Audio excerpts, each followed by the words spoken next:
It's Two Geek Soup. Today, I'm John Vinolas, and today I am thrilled to have on the show with me my co-faculty member at More Than One Lesson Faculty. It's Reed Lackey of the Fear of God podcast.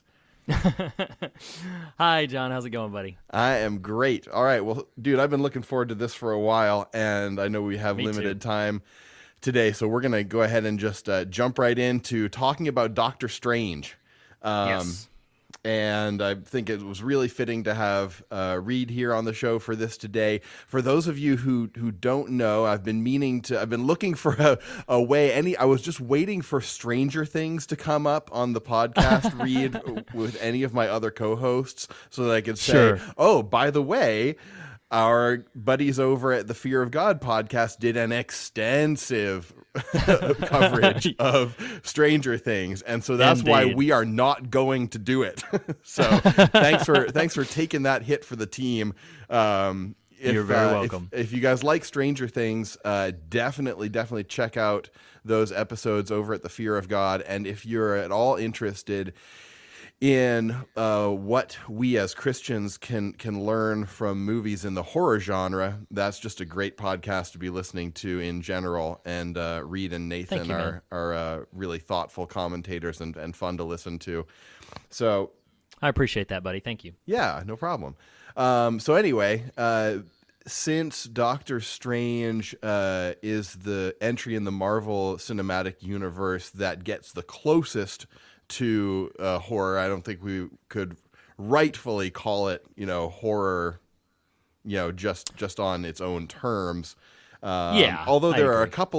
couple of like legitimately freaky, moments. Just in general, it's not a horror movie at all.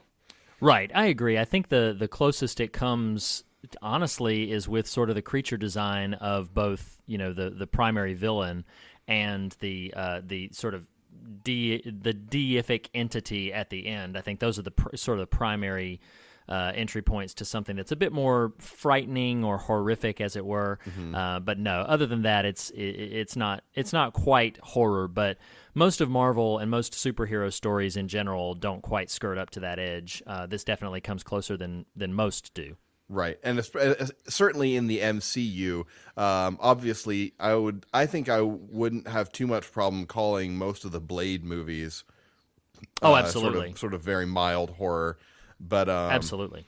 I think for me, one moment in Doctor Strange that you missed that is certainly really horrific is like the fingers growing out of fingers like that. That Oh, weirded me out just a little bit.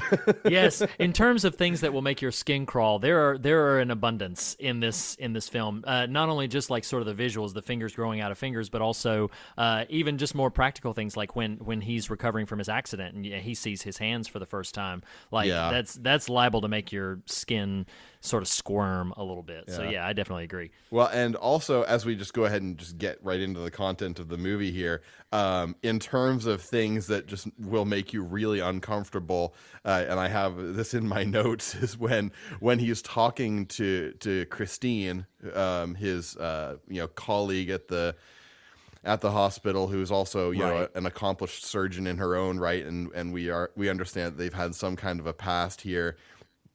And she says to him, after his accident, other things can give my life meaning, or give your life meaning. And just the snideness with which he says, what, like you? Oh my gosh. Tony Stark can be a little bit of a jerk sometimes, but at this point, Stephen Strange is just a straight up. Like, Oh, no He is question. No totally there is no redeeming quality to his character at this point at all. It's pure ego. Like at this point, and I think that's largely not to sort of skip to what I'm sure we'll discuss later, but at that point he is pure raw ego, and he's ego on the basis of accomplishment, like what he Right. can do, because that's what she's trying to articulate for him at that moment. She's trying to articulate like, hey, you are not the sum of what you are able to do.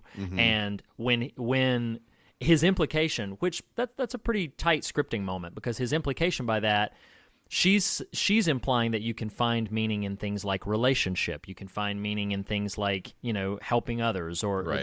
there's other elements that you can add meaning to your life. And he retorts immediately back, like not only dismissing her notion that you can find meaning beyond capacity, but dismissing the notion that their relationship is meaningful. Yeah. So that's pretty painful. Yeah, I couldn't agree more. He is pure grade. No question about it. Yeah. So one thing that I like to do a little bit at the beginning of most of these things is talk just a little bit about where the comic book material is in relation to the movie stuff. And this is a pretty tight adaptation of most of the elements of Doctor Strange's origin. Like in the comics, he started out like it's all there. It's, he starts out as a really arrogant but brilliant neurosurgeon. He has a car accident that damages his hands. He goes into this just devastating spiral of depression. And that was something that was really interesting as I was rewatching the film and kind of looking for these thematic things a little bit more, to see like this gradual descent into just the obsession with getting his hands back, and the way that descent is visualized by him becoming more and more just disheveled in his appearance, to the point where he is just like, he basically is like a Howard Hughes level kind of like recluse who just doesn't care about like anything that's going on with his body anymore. He's just not even taking care of himself in like basic ways. Right, exactly. And I think that's something that his particular journey, again, what's going on in his, wow, this is getting really metaphysical and heavy, but the film kind of invites it. Yeah, definitely. What's going on in his heart and his spirit begins manifesting itself in his physical form. So sure, when his hands were, the deft tools that in which he had so much confidence, then he's very pristine. He carries himself well. He's got, he's pure pride, pure accomplishment. But then as his hands have lost their capacity, so his outward appearance begins to reflect what's going on in his heart, to where it is basically chaotic and dirty and messy, that without the use of his hands, he has really nothing of substance to his personhood that he can lean on. And yeah, I really appreciated touches like that, because it's very subtle and not even something that would be very heavily very heavily implied in the film, but it's something that's, I think, definitely there that you can glean from. That yet, like, yes, his appearance changes as his inward sort of stability aligns itself, because once he begins to learn these mystical arts, and once he begins to provide accomplishment again, then his appearance reverts back to what we eventually know he becomes. Right. Granted, with some lessons learned along the way, but yeah, that was a nice touch. Yeah. One thing, as we talked about, obviously his hands are like a big part of this, and what I thought was interesting, you have it shown a few times here, is that the ritual of his hand washing, and obviously, like, for a doctor, that's very, very important. But it's important to him on it seems like an even deeper level, because you see that repeated even when he's not, after the accident, he's not practicing anymore. He still goes through this ritual of washing his hands in the same way. And whether that's meant just to show that it's ingrained as just a habit, or I think it's probably intended to be a poignant moment that he's hanging on, to something that still has at least the physical, the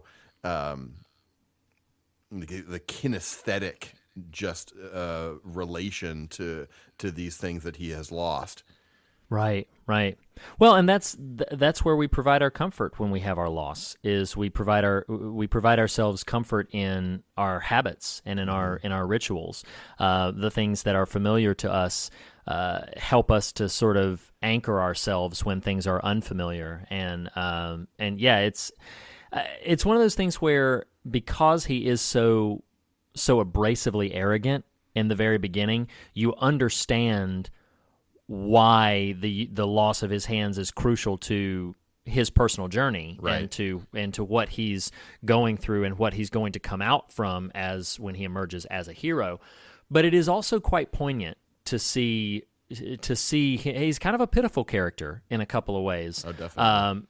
When he loses this, and even when he's wandering through trying to, and now I'm gonna sound like an idiot because I've forgotten the name of the city where in the mountains where he Kathmandu, yeah. So when he's wandering and he's trying to search for it, he's trying to find it anywhere. It's almost feeble, like his weariness. He's determined, but there's such a feebleness, a feeble quality to his voice. And yeah, Benedict Cumberbatch selling, in my opinion, every moment of that very, very expertly. Yeah.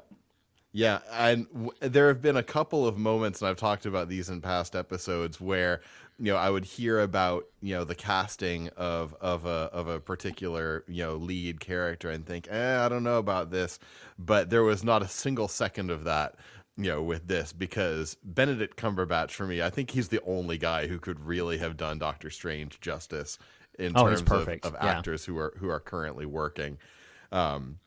Yeah, he's sublime for it. And Sherlock, well, have you watched Sherlock? Yes. Did you see Sherlock? Yes. So, yeah, and Sherlock so well prepares him for this type of character, somebody who can do incredible things but has some internal neuroses and some internal demons that he absolutely has to battle and to overcome. But, yeah, Cumberbatch was a perfect choice. Yeah.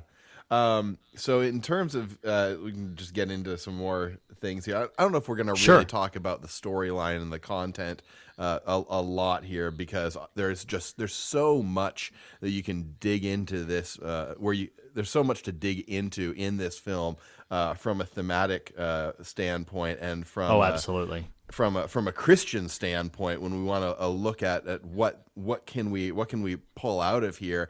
And I think a lot of that is very intentional, because I think probably most of our listeners know that the director of this film, Scott Derrickson, is a committed Christian. The interesting thing to me about Derrickson is, this is going to be a bit of a side tangent, so please forgive me. I won't take long with it. But the interesting thing to me about Derrickson is how he claims to be a Christian, and I believe him. I don't say claims as in like I have reason to doubt it, but he claims to be a Christian. But then what will happen in the larger world is that when a popular celebrity in sort of the movie making or the entertainment world expresses a faith in Christianity, then it's as if a large section of the evangelical world, or the sort of mainstream Christian world, sort of claims them, right? And they sort of like not quite adopt them as in take them under their wing, but like they feel sort of entitled to them at that point. It's been interesting to watch his journey, because as a budding filmmaker, he's very open about those kind of expressions, and it's not that he's backed off from them, but I've seen, like in some of his Twitter feed and in other different things, him begin to sort of kick back against some of the reactions or responses he would see from fellow Christians, and it's fascinating to me, and it must be very, very difficult as a public figure. I know, even as a still relatively private figure, I know how difficult it can be. The moment you say to someone, I'm a Christian, they make a whole cloth of assumptions about how you feel about different things. And particularly if you're a creative artist, that will flavor their perspective on your work. Yeah. Perhaps more than you necessarily intended. It's like it's one of those things where this might be a bit too broad to admit, but I think it's almost as if once you find out a Christian made the film, then you start talking about it like it's a Christian film, which it doesn't have to be and doesn't need to be, but people begin to sort of view it in that light. And that's, again, not to say that you can't make certain thematic parallels. I definitely agree this is one of the most... Black Panther comes pretty close. I'm sure you'll get there, but one of the most sort of spiritually conscious films in the MCU. And so I definitely agree that there's a lot to glom onto as a believer, but it has been, I'll be honest, that I'm kind of